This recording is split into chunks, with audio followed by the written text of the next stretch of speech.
just go for the programs. I like 3 because it helps a lot when you're doing it. Because then you don't have to fight the fish as much, and you can't really do that with the trees. Good day, all. That's good. How you doing? Good, how are you? Still sleepy, still working on that. Excited for lunch. Excited for a nap. How y'all doing? Wait, I asked that already. Anyone need anything or have any questions before we get started today?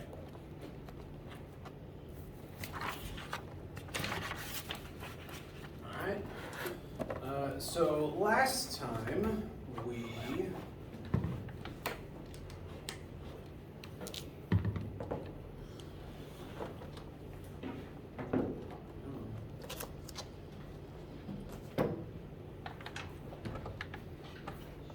as we've been studying Newton's laws of motion, we've begun examining different types of force and where they come from, the unique quirks and how they operate. They're all still forces, and so they all still follow the rules for force. Force equals mass times acceleration. They cause mass to accelerate if they're imbalanced. Last time specifically, we talked about gravity and tension. Gravity is quite important, as we're going to commonly have to deal with it throughout the entire class, since it's always pulling objects towards its surface. And tension we discussed as just the specific word for the force a rope exerts into itself when you pull outwards on both ends. Main quirks for that one being it pulls in on both sides, which is technically 2 different directions, and it's the same amount of force on both sides. Whatever else is happening to the rope is irrelevant. We feel all right with these 2 before we start talking about some other types of forces today? All right. Now, today my goal is to describe and start working on normal force and friction. But before we do that, I want to start a sample question that will actually hopefully tie all of these things together and kind of segue directly into the discussion of these 2. Kind of help you see in nature where they show up, why they're there, and then we can look at the formulas for them. So, let us examine the motion of a horse and buggy, namely the buggy itself, the motion of the buggy as it is being pulled by a horse. So here we have a buggy that is being pulled down the road by a horse who exerts a constant force forwards of 65 newtons. The buggy has a mass of 150 kilograms. The buggy is moving forward at constant velocity.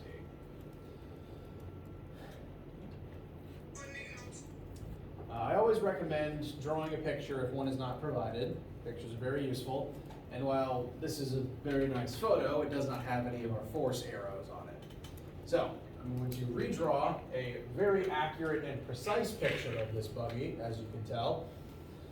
And as we discover what forces are present, I'm going to add them onto the drawing as arrows representing what direction they pull in. The first force we've been told about is force horse of 65 newtons forwards. I'm actually going to rename force horse tension. Bless you. Specifically because the horse is attached to the buggy by ropes. So the horse pulls on the rope, therefore the rope pulls on the wagon. So tension in the rope is what is drawing the wagon forwards, and that value would be 65 newtons. The question itself does not directly give us any other forces acting on the wagon, but there will be more, and we'll discover them as we go. So I read the question, we've got the start of our picture. We should also then list all of our variables that we have vertically over here. Here we have force horse, which again I'm going to call tension because it is transmitted to the wagon via ropes. That's going to be 65 newtons forwards in the x-axis. We're just going to assume this weighs forwards because of the picture. Mass of the buggy is 150 kilograms. Kilograms is the form we wanted in for all of our formulas. We don't have to change it. And there's actually one more number that we can pull out from this question, the way that's currently written. It says the buggy is moving at constant velocity. Now, it doesn't tell us what that velocity is, so we don't have a number for v. But if the velocity is constant, what else does that tell us? Zero acceleration. Very good. Acceleration would have to be 0 if the velocity is constant. This will help us in a minute. So, that's all the numbers that the prompt alone gives us. So, first question. There is a constant force pulling forwards on this buggy. And force, when it acts on mass, causes an acceleration. So the first question is, if force is acting on the mass of the buggy, why is the buggy not accelerating? How can the acceleration be 0 if there's a force acting on it? Because the force is what's causing it to like counteract the friction. All right. This isn't the only force present. You've already figured out that there would be others. One of them would be friction. So if there wasn't the friction, then, or I mean, if there wasn't the tension, then it would be slowing down. Correct. So that's why it doesn't go faster and faster.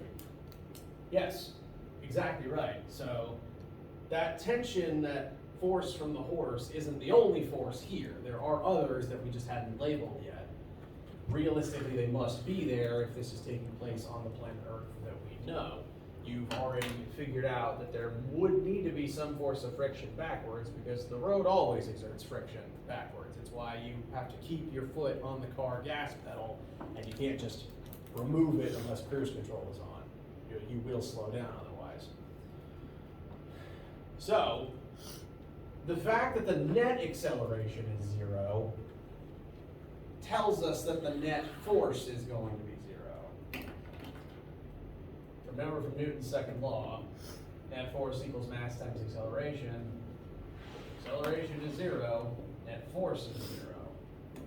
And net force being 0 means that every force on this wagon must add up to 0. As long as that is the case, you don't accelerate and you remain at constant velocity. So there is actually 4 forces on this wagon, 2 in each axis. They all add up to 0. They all cancel out.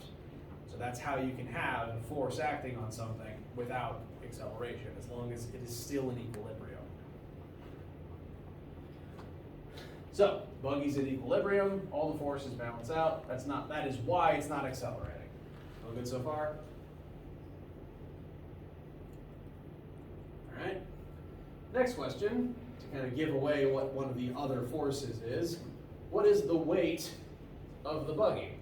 How do you find the weight of an object on planet Earth?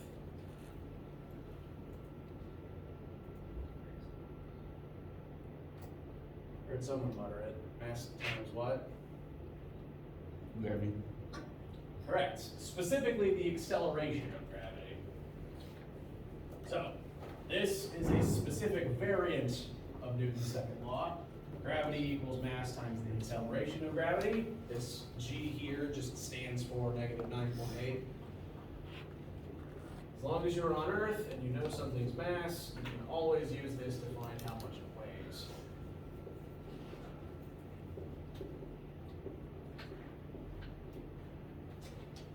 So this wagon weighs approximately 1470 newtons. Negative meaning that force is downwards. So I'm going to add that to our diagram here.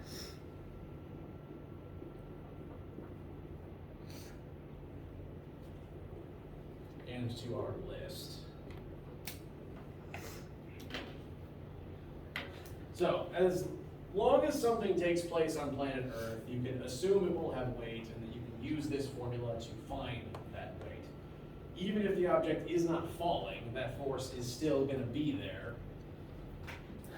We just know that in this case, since that net force and net acceleration are 0, something must be canceling it out. Next question here is, what are all of the forces on the buggy? And question describes 2 of them for us. We already figured out one of the extra ones would be friction. So I'm going to go ahead and tell you there is one more force that is missing from this picture. And just given the direction everything's currently pointing in, what direction would the missing one need to point in order for net force to be 0? Upwards. Straight up. Great job. And that force straight up is caused by the Earth itself pushing up on the wagon. Well, when I say the Earth itself, I don't mean like the mass of the Earth, like how gravity works. I mean the literal surface of the road. Like how when you sit in your chairs, the chair pushes up on you to keep you from falling through it. The wagon, quote unquote, sitting on the level roadbed, the wagon is going to press into the road, therefore the road is going to press back up on it. And that force is what keeps the wagon from literally falling through the very ground. So, there's definitely a force upwards from the road. And I am going to inform you that that force does have a name, and it is the normal force. So now that we've identified these 2 new forces, when we tab back to the other slide, we will officially define them.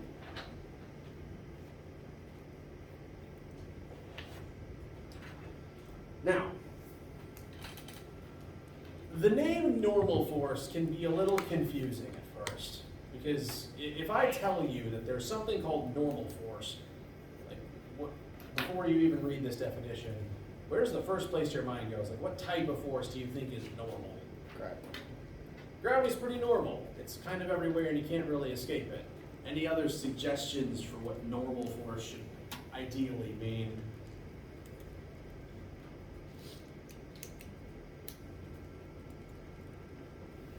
Is gravity the most normal one that makes sense to you? I mean, that's completely fair. It's the most normal force you think about on a daily basis. And if they meant normal in terms of like common or generic, then yeah, you'd have an excellent point. However, the definition the definition that physicists use for normal here is the mathematical definition of normal, which weirdly, mathematical normal is a synonym for perpendicular. There's a whole family of words that are all synonyms for this concept. There's perpendicular, there's normal, and there's orthogonal. Normal has the fewest syllables, so I guess that's the one we picked. Mathematical normal just means perpendicular, and normal force is what happens when you push into a surface. So like we have this flat horizontal surface here, and I exert my weight down into it. This surface, when I push into it, it's going to push back on me. It's going to fight me. And we know this because of Newton's third law.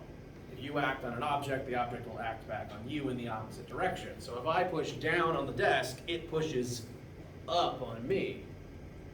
And interestingly, the reason it's called normal force is because this horizontal x-axis surface creates this vertical force outwards that is perpendicular to the surface itself. So that's where the name comes from. And technically, all surfaces only ever create forces perpendicularly out of themselves. And they don't even have to be flat horizontal for that to be the case. I can lean on a wall, a vertical surface, and it's going to push perpendicularly outwards horizontally on me. And that horizontal force is the reason that I'm not falling over with this egregious posture. All surfaces act perpendicularly outwards from themselves. even your own hand, because if you want to push something sideways, you know, if you want to exert a horizontal x-axis force, you orient your hand, your palm, vertically to do that, right? And then if you want to lift something upwards to create a vertical force, you orient your palm horizontally. All surfaces create forces perpendicularly, and the term normal force is used to specifically apply to when you push into a surface, it pushes back out perpendicular to itself to counteract the force that's acting into it. Where this most often comes up for, you know, the daily life of a human is when either you were sitting or standing on a surface, or when you place an object on a surface. Because gravity exists, this object pushes down into the table. Therefore, according to Newton's third law, the table will push back up on it. So 99% of the time, normal force specifically is only referred to as the force that surfaces push up to keep things from falling through them. So here, normal force from the desk keeps this weight in place. For the buggy, normal force from the road keeps the buggy from just crashing through the gravel roadbed. And in your chairs, normal force from the chair counteracts the gravity pulling down on you and keeps you level in your seat instead of you falling through the chair.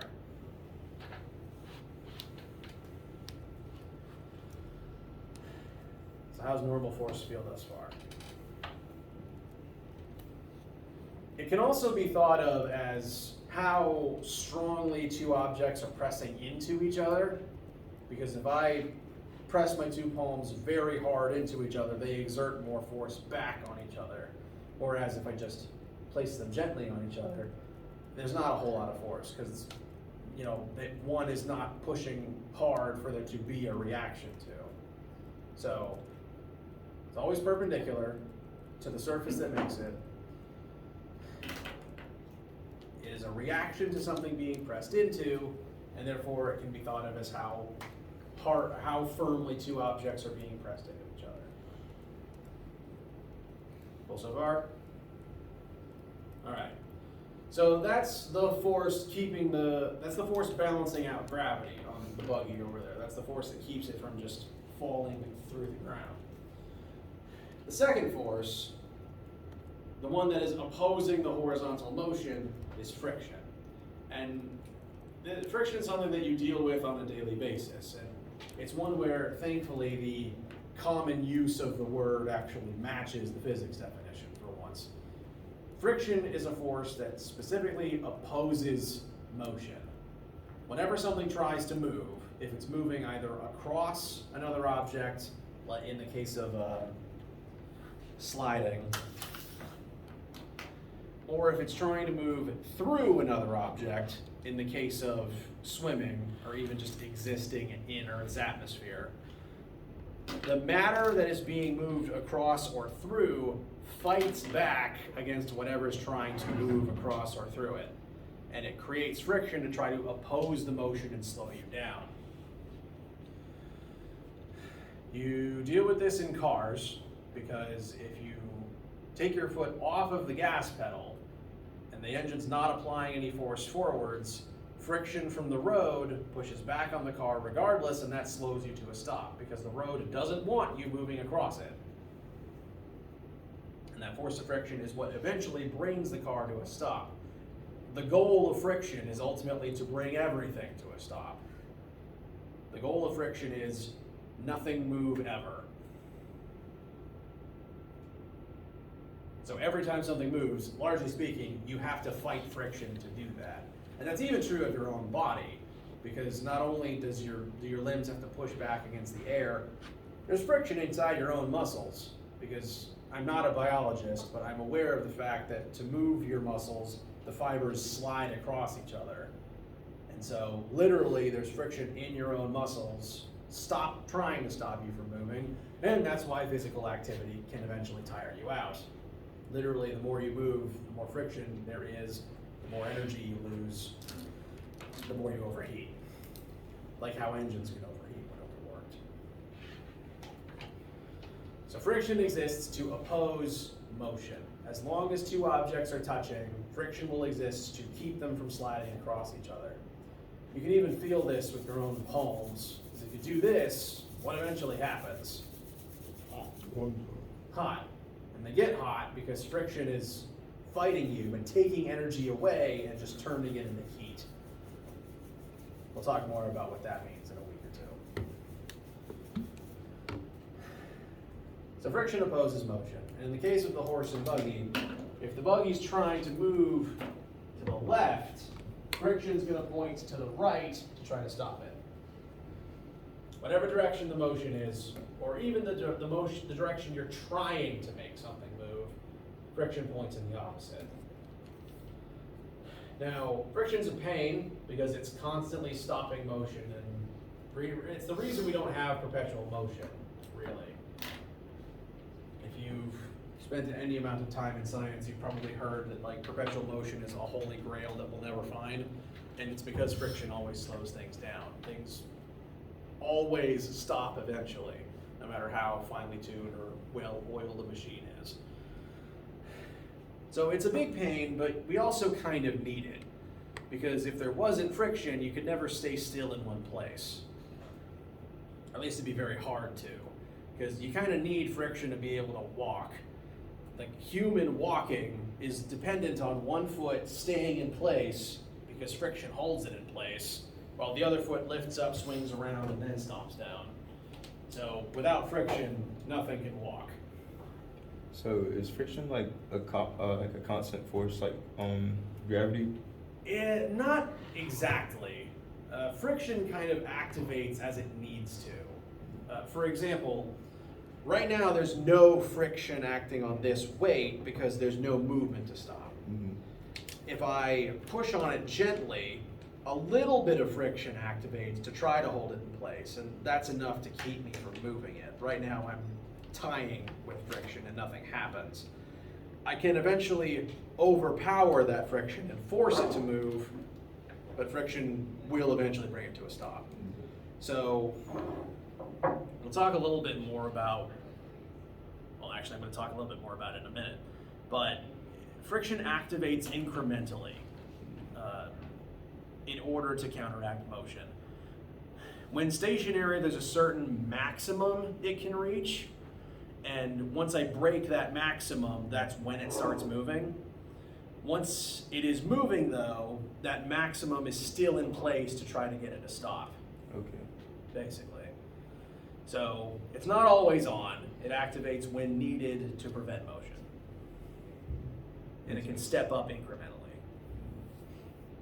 Does that make sense? It does. Okay, excellent.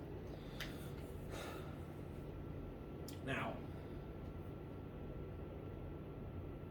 why do you think matter does this? Why does matter hate having things slide across things? We know friction's there, we know it slows things down, but where does it, like, why do the surfaces do this in the first place? Someone's got to stop it. Something has to. If nothing ever stopped, then we'd all probably have shot off of the planet at some point. You can build up enough energy to escape the atmosphere, and well, then bad things happen. So we do need it. It does keep us alive, but why? Like, what is the origin of it? That's a hypothetical question. I'm going to explain it to you. How many of you have used microscopes before? About half. More than half. Excellent. Now, would you agree with the sentence, with the statement that if you zoom in far enough on something with a microscope, even if it looks smooth normally, if you zoom in far enough, does it remain looking smooth? No. Everything, if you zoom in far enough, looks bumpy and jagged. There are some objects that look really smooth, like glass and polished metal, but if you zoom in far enough with a good electron microscope, like if you literally had the telescopic vision to zoom in right here at the interaction between metal and desk, zoom in far enough, and the surfaces of each object look bumpy and jagged, like sandpaper or saw teeth. So friction doesn't just say, oh, those two smooth surfaces are trying to slide, I'm not having that. Friction is more like, oh my gosh, all of these bumps and ridges have slotted into each other. Don't push on that, you're going to break something. Literally, everything is sandpaper when you zoom in far enough. And when you use sandpaper on something, you eventually grind pieces off and break it down to make it smoother. So this is like taking sandpaper and holding it against other sandpaper and forcing it to move. Those bumps and ridges are sunk into each other, and the force you exert literally rips them out of each other and forces them to grind across each other. The universe isn't saying no out of spite. The universe is saying no because this hurts. It hurts the objects in order to do this. Like over time, you shave atoms and pieces off, and that's why sandpaper works. It's why grinding anything down works. Friction literally takes chunks away. Yes? So like, let's just say like we kept we took two objects and kept running together like infinitely. Mhm. Did it get to a point, do you think, where we couldn't be able to like see it anymore?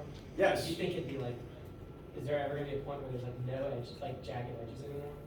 I mean, eventually you'll get to a point where the objects have just worn away completely.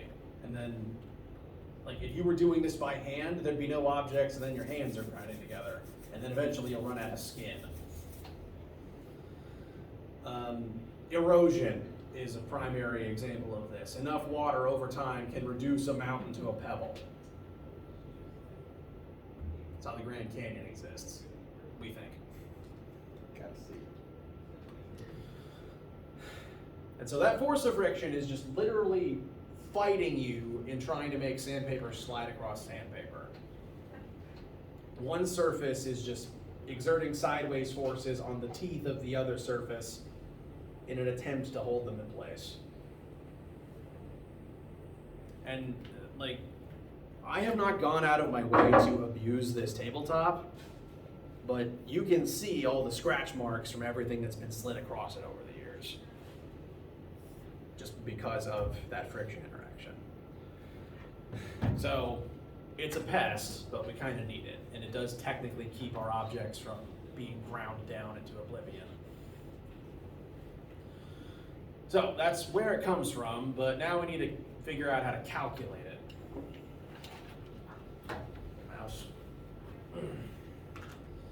Now, the formula for friction looks kind of weird, but there's only two things that actually determine what the value of friction ends up being between two objects.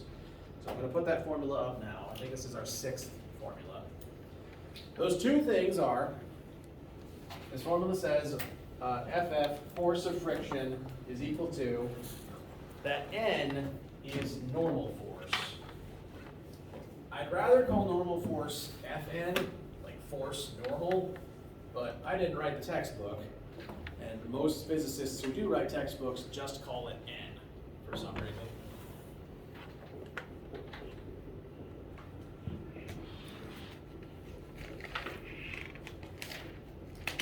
So I'm just going to label over here, FF is force of friction, capital N, I may sometimes write F of N just out of habit, because that's what's in my brain. That's normal force.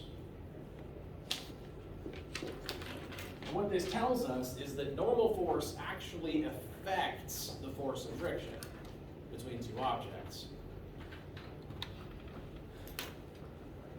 And that's because normal force can be thought of as how hard two objects are being pressed into each other. If normal force is bigger, force of friction gets bigger. Like if you double N, you'll double FF. And that's because the harder two things are pressed into each other, the harder those, I erased them, the harder those saw teeth, all of the sandpaper presses into each other, and therefore the harder it says, no, don't do that.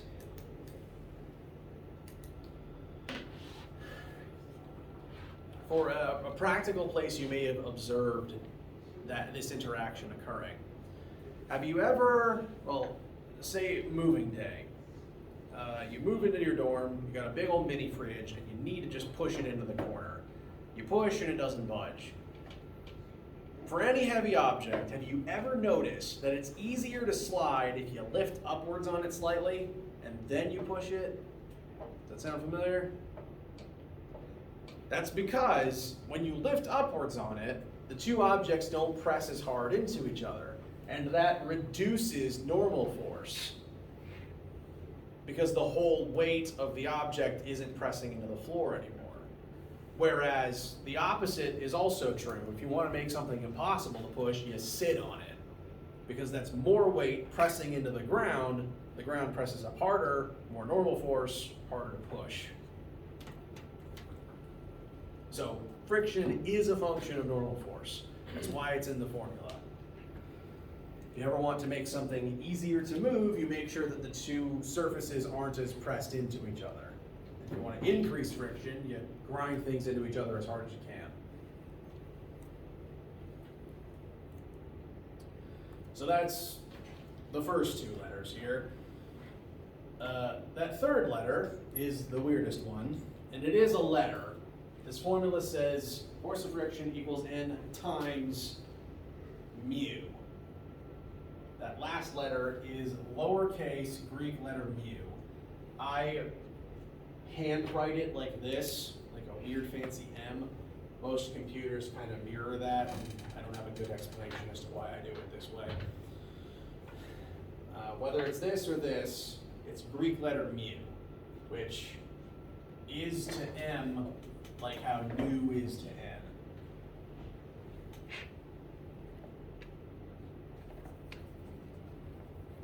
So, it is mu, it's pronounced like the Pokemon. And this stands for, it's a new variable, all new. It is the coefficient of friction.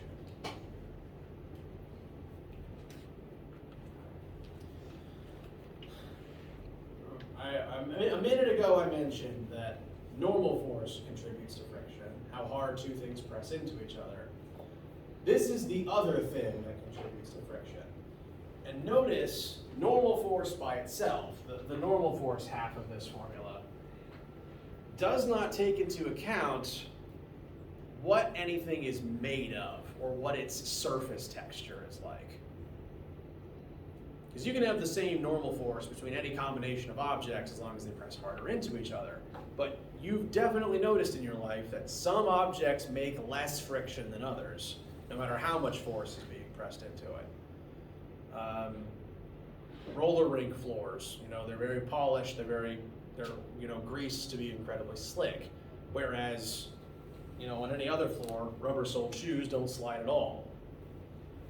That's because different surfaces inherently make different amounts of friction because different materials have different amounts. Like, I erased the saw teeth from a second ago. Different surfaces are still smoother than others on some level.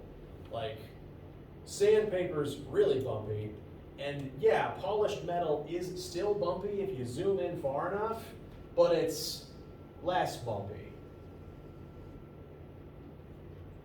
So different surfaces just inherently create different amounts of friction when interacting with others. And that mu term is the part of this formula that takes that into account. So the N is how hard are two things pressed into each other, and the mu is what are they made of? Is it glass or is it rubber? Is it grease or is it unsanded wood? Stuff like that.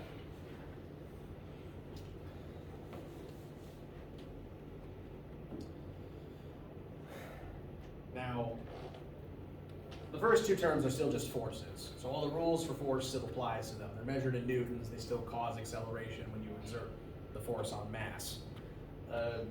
Mu is a little different. This is technically a new variable. And normally I would tell you, what its unit is and what it measures. Except it doesn't have a unit.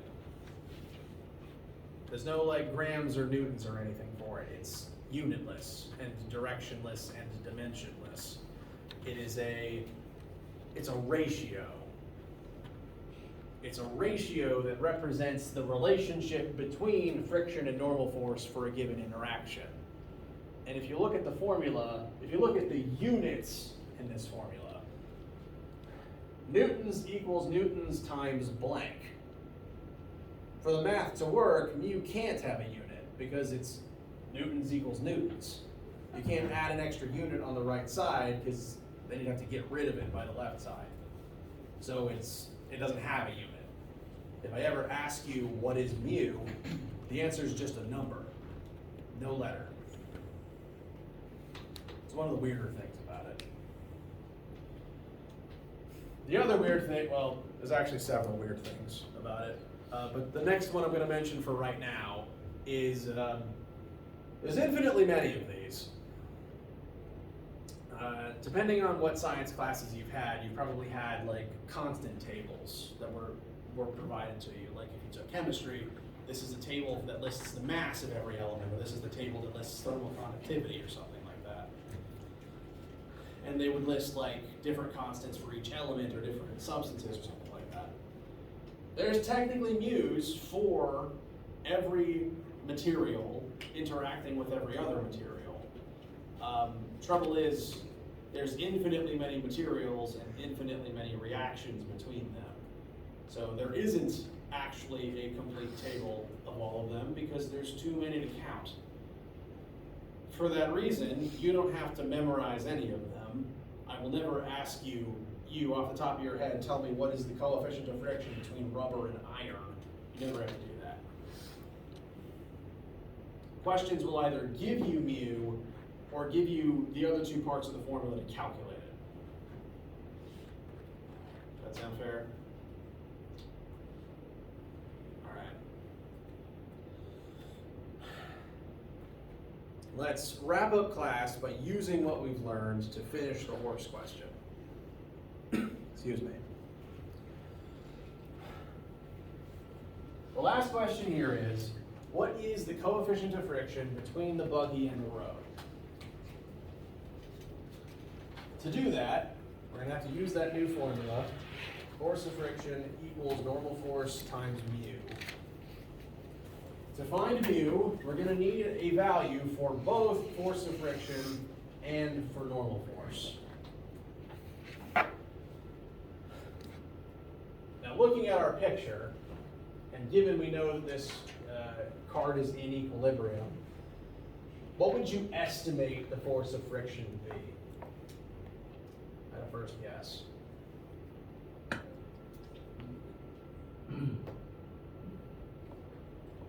Well, less than 65 because it's moving.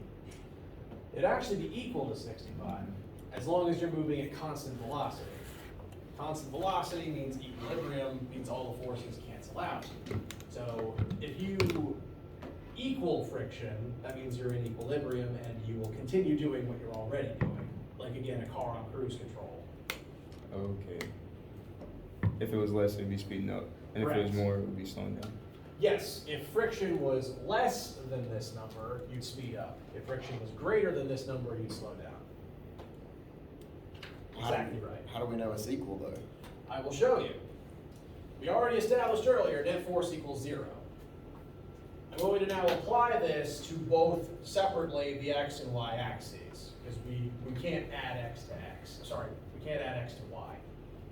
So I'm going to split this and say net force in the x-axis equals 0, and separately net force in the y-axis equals 0. So same statement, just more specific. And if we look at our picture, there's only two x-axis forces that need to add up to 0. Those would be the tension forwards and the force of friction backwards. And if they add up to 0, they must be equal and opposite. So force of friction will have a magnitude of 65 newtons, but point in the opposite direction of the tension.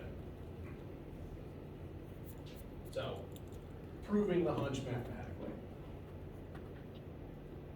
So that means we have a number that we can use for force of friction. Now we need one for normal force, and we can actually pull the same trick. because vertically, there's only two forces. Vertically, this object is basically just sitting on the ground. Gravity and normal force are gonna add up to 0, and that's why it's not accelerating up or down. If you're falling or descending, gravity will be bigger than normal force. If you're ascending, normal force would be bigger than gravity. Or whatever force is drawing you upwards would be bigger than gravity. So if we do the same thing to the vertical axis that we did to the x-axis, the only two vertical forces that contribute to the net force in the vertical axis, excuse me, are the weight down and normal force up. And they also must add up to 0. Therefore, normal force would be positive 1470 newtons upwards.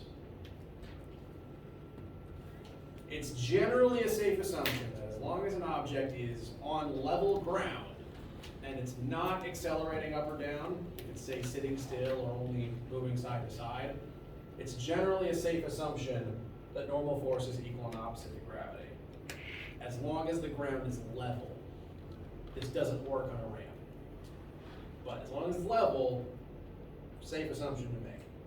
It's still good to check it this way, but just for your own information. And that means we have numbers for both normal force and friction.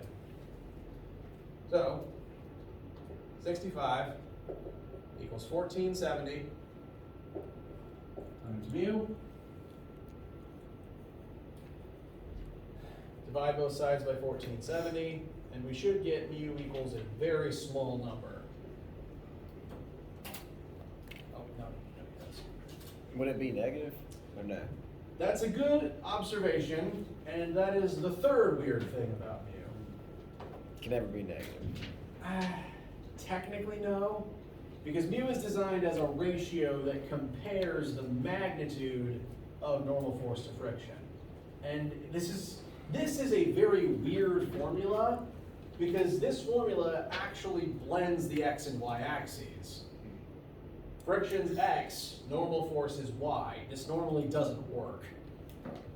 It only works because mu, as this weird unitless, dimensionless coefficient, exists solely to turn some amount of this y normal force into some amount of x friction.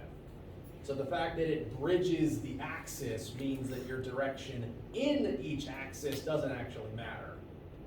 Friction doesn't really care which way is positive, which way is negative. It just cares which way is motion. I'm going to point the other way. So if I was to be as accurate as possible with this formula, I would actually add absolute value brackets around friction and normal force. Because the mu coefficient doesn't actually care if they're positive or negative in their own axis, because we're already throwing axis out the window for this formula specifically. So, 3 weird quirks of mu. It is dimensionless, it's not negative, and it's always going to be a value of between 0 to 1. It's never going to be bigger than 1, and it's never going to be smaller than 0. Because, again, it's a ratio that represents how much normal force turns into friction. If all of normal force turns into friction, then it's just going to be equal to 1, and that's as much friction as you get. If no normal force turns into friction, that's a mu of 0, and that doesn't happen.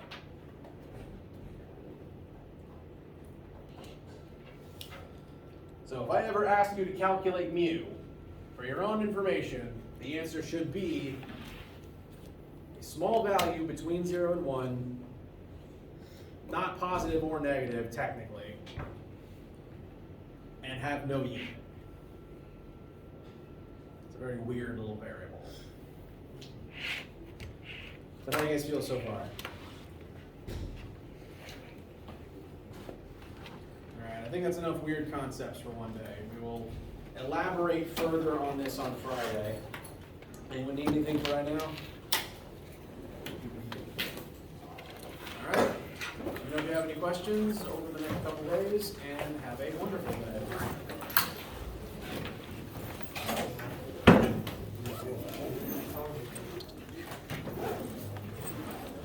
Hey, you know that was your guitar. I thought it was Bronx.